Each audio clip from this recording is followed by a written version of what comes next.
warahmatullahi wabarakatuh. Kami dari mahasiswa PTIK Jakarta, Fakultas Tarbiyah Prodi Pendidikan Agama Islam. Kami dari kelompok 1, semester 1. Video ini dibuat untuk menyelesaikan dalam mata kuliah ilmu nawawi dengan dosen pengampun Bapak Wildan Alwi MPD. Kami dari kelompok 1 terdiri dari 5 anggota yang masing-masing bekerja sama dalam menyelesaikan tugas dengan materi ilmu nawawi.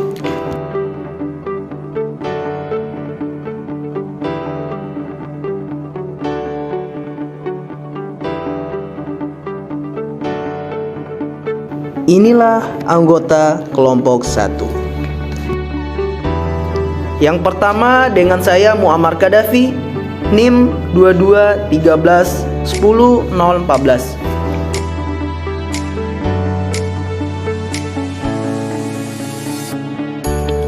Selanjutnya Bahtiar Adi Nugroho, NIM 22131003.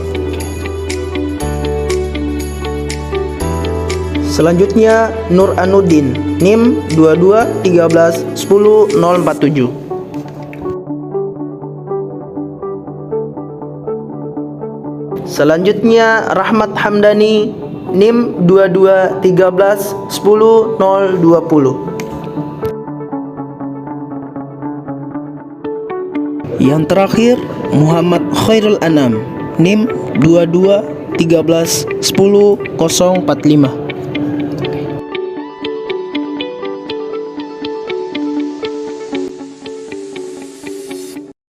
Assalamualaikum warahmatullahi wabarakatuh. Waalaikumsalam warahmatullahi wabarakatuh. Alhamdulillahirrahmanirrahim. Amma ba'du. Berdirinya kami di sini ingin mewawancarai seorang pakar nagom atau seorang qori yang bernama Al-Ustadz Khairul Umam. Langsung aja Ustadz, pertanyaannya biar tidak panjang lebar.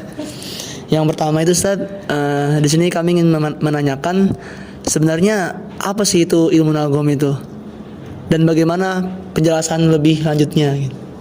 Oke. Baik teman-teman, sebelum saya menjelaskan tentang ilmu nagom, saya ucapin terima kasih sudah mengundang saya sebagai gestarnya di sini, dan juga ingin menyapa teman-teman yang lagi nonton di sana dimanapun Anda berada. Selamat menyaksikan beberapa menit kami ke depan. Mudah-mudahan ada ilmu yang bisa saya sharing kepada teman-teman sekalian. Oke. Masuk tentang ilmu nagom. Ilmu nagom mungkin bagi teman-teman di luar sana agak asing ya gitu, agak kurang familiar sih. Apa sih itu ilmu nagom? Kok ada ilmu lagi gitu? Selain tajwid, selain fasoha, selain qiraat, kok ada lagi sih ini namanya ilmu nagom? Apa sih itu ilmu nagom gitu? Mungkin bagi kita anak-anak yang kuliah di PTIK itu sudah tidak asing lagi yang namanya ilmu nagom, dan bahkan mungkin harus tahu dan ikut andil di dalam mempraktekkan ilmu nagom gitu. Oke. Apa sih itu ilmu nagom? Ilmu nagom adalah ilmu seni baca Al-Quran. Oke, sebelum lebih jauh lagi, kalau kita misal bahas tajwid, tajwid itu kita anggaplah sebagai rambu lalu lintas ketika membaca Al-Quran gitu. Ada hukum-hukumnya, ada yang tidak boleh dilanggar, harus dipatuhi tajwidnya, itu mungkin tajwid gitu. Kalau fasoha juga begitu, dan ilmu qiraat juga begitu. Nah, ini ilmu nagom nih.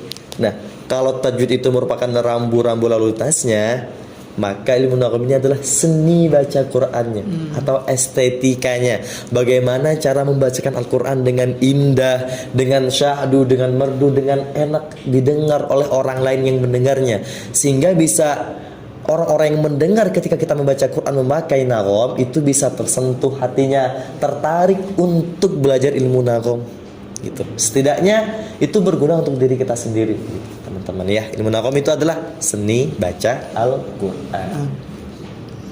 Oke, next. Mungkin pertanyaan yang kedua Ustaz. Oke, baik. Bagaimana cara antum melatih suara tinggi dan kuat ketika nada kayak bayati jawabul jawab gitu? Oke. Mungkin itu saja Ustaz. Oke, pertanyaan yang sulit ya buat saya karena saya juga merasakan suara saya masih belum kembali dari masa-masa pubernya gitu. Masih masa-masa pubertas gitu. Jadi belum seperti suara yang masih kecil dulu yang bisa kuat tinggi, kuat nahan tinggi. Nah, sebenarnya ada beberapa cara trik bagi para qori untuk menjaga suara dan agar suara bisa tinggi. Yang pertama harus dijaga dulu nih suaranya nih. Kan suara merupakan anugerah dari Allah yang diberikan kepada kita semua dalam bentuk yang berbeda-beda. Jadi setiap makhluknya itu beda-beda suaranya, tidak sama. Tapi sama bagusnya. Sama bagusnya tapi beda karakter suaranya, beda warnanya, beda range vokalnya gitu ya. Dan itu merupakan suatu anugerah yang perlu kita jaga. Nah, untuk bisa suara tinggi itu maka perlu penjagaan terhadap suara kita. Yang pertama, tidak melakukan atau tidak melanggar pantangan-pantangan. Kan ada kita bagi seorang qori itu kadang ada beberapa pantangan, misal minum es, makan cabai, makan makanan yang berminyak, yang oily gitu. Jadi suara tinggi itu tidak instan gitu. Jadi yang pertama perlu penjagaan dari hal-hal yang dipantang itu, meskipun tiap-tiap orang tuh beda-beda pantangannya. Dan yang kedua latihan. Sudah pasti latihan yang paling perlu. Selain menjaga suara atau zat suara kita, yang selanjutnya adalah berlatih secara terus-menerus karena tidak ada sesuatu yang instan.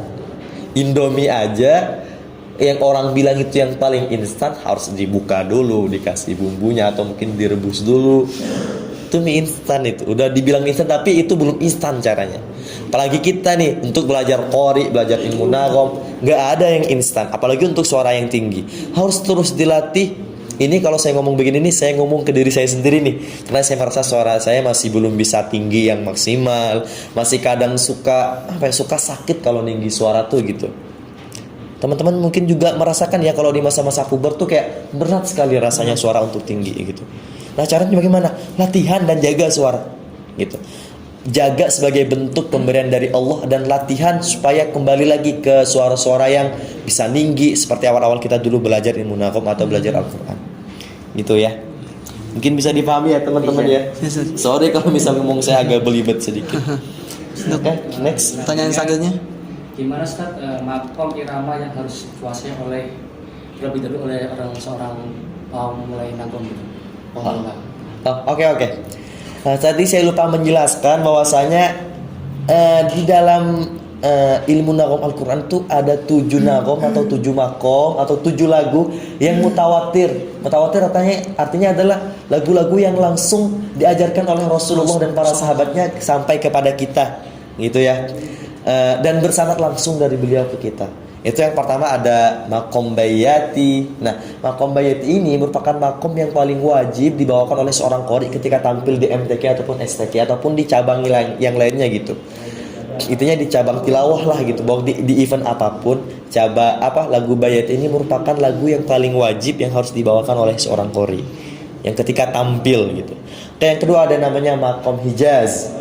Yang ketiga ada namanya makom nahawan.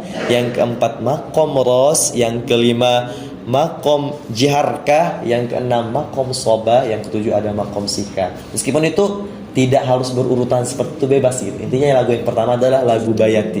Setelahnya bisa diacak, mau lagu soba duluan ke, mau lagu hijaz duluan, bisa gitu. Ya, itu. Mungkin untuk selanjutnya. Next. Bagaimana cara melatih suara tinggi, rendah, dan kuat nafasnya di dalam belajar ilmu nagom? Oke, mungkin untuk pertanyaan tentang suara tadi udah kejawab ya. Selanjutnya adalah tentang nafas. Sebenarnya bukan nafas yang panjang yang kita perlukan, tapi nafas yang cukup. Percuma kalau panjang, tapi ketika mengaji tidak cukup. Jadi panjang saja itu tidak cukup. Tapi yang kita perlu adalah nafas yang cukup. Nah, yang paling tahu diri kita adalah kita sendiri. Apakah kita kuat ketika membacakan 1 baris atau 2 baris? Kita yang paling tahu gitu. Nah, caranya seperti apa? untuk para qori ataupun para penyanyi itu kan butuh yang namanya ilmu pernafasan ya. Kalau saya pribadi lebih ke berenang sih. Ada olahraga berenang itu sangat membantu sekali ke pernafasan.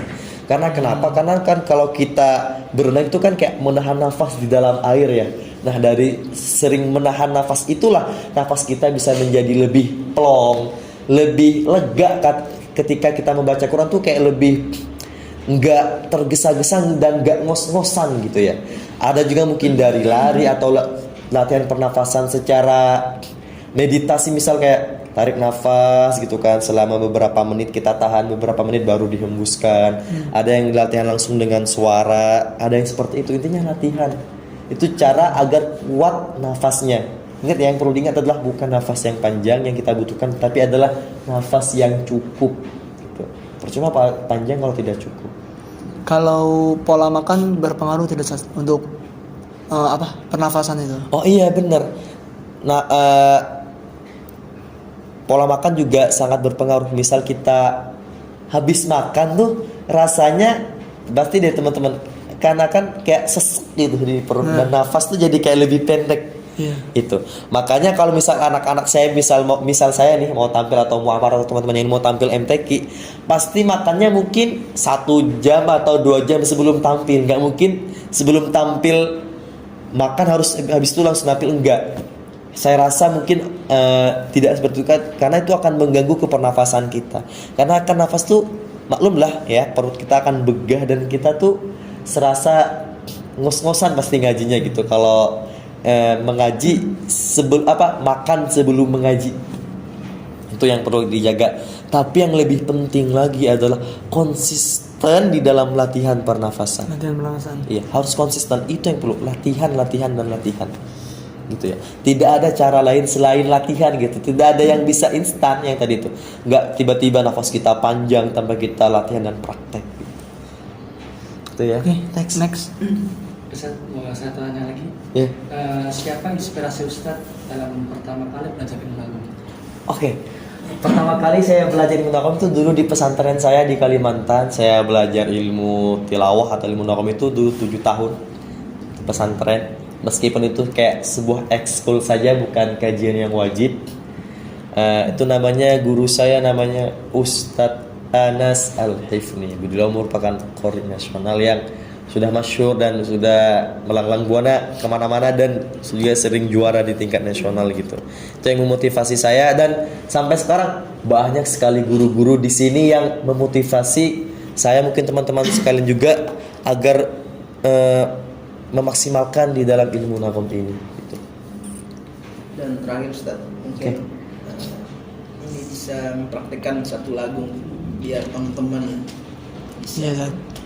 Oke. Untuk contoh. Ini untuk contohnya saya praktek sendiri atau teman-teman ikut nanti nih? Kita Ikut ya. Oke. Kita. Untuk suaranya surah apa nih? mana-mana Ustaz. Bebas ya. Bebas. Oke, untuk lagunya lagu apa? Bayati. Hah? Gimana? Nawan. Oke, kita pakai praktek di surah apa ya? Di surah Al-Kafirun aja mungkin ya. Setuju surah Al-Kafirun? Boleh, Ustaz. Oke, surah Al-Kafirun.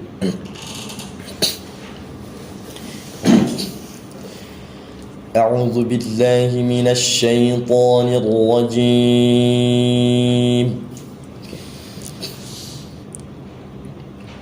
1 2 3. A'udzu billahi minasy syaithanir rajim. Oke. Bismillahirrahmanirrahim. Yuk.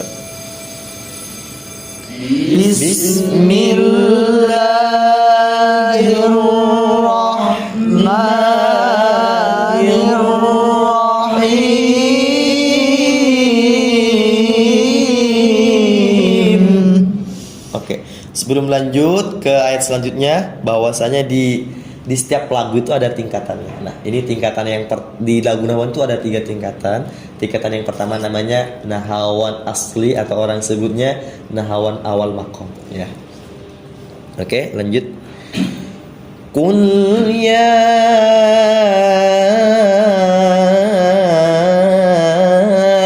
ayyuhal kafirun.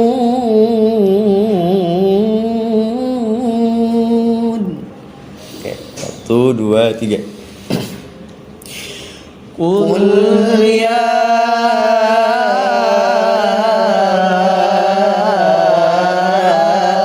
ayyuhal kafirun.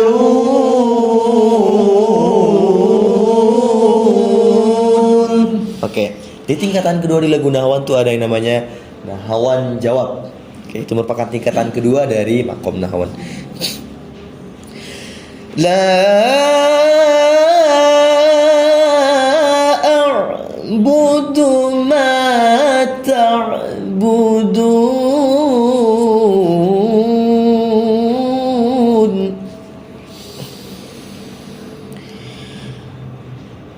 La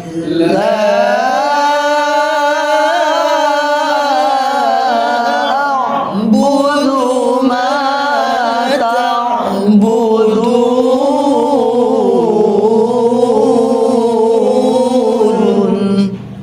Oke, tingkatan terakhir dari makom nahwan adalah jawabul jawab, nahawan jawabul jawab.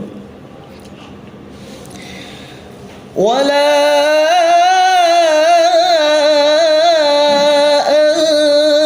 antum abiduna ma a'bud. Oke, ya. Wala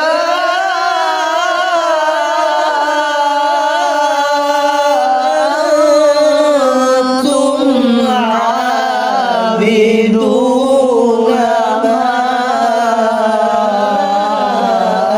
a'bud. Oke. Sudah selesai makom nahawan. Oke. Shadaqallahul azim.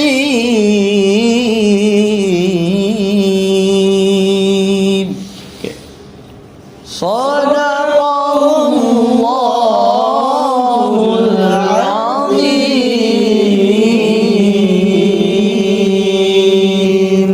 Oke teman-teman ya, mungkin sekian prakteknya gitu. Mudah-mudahan bermanfaat gitu ya.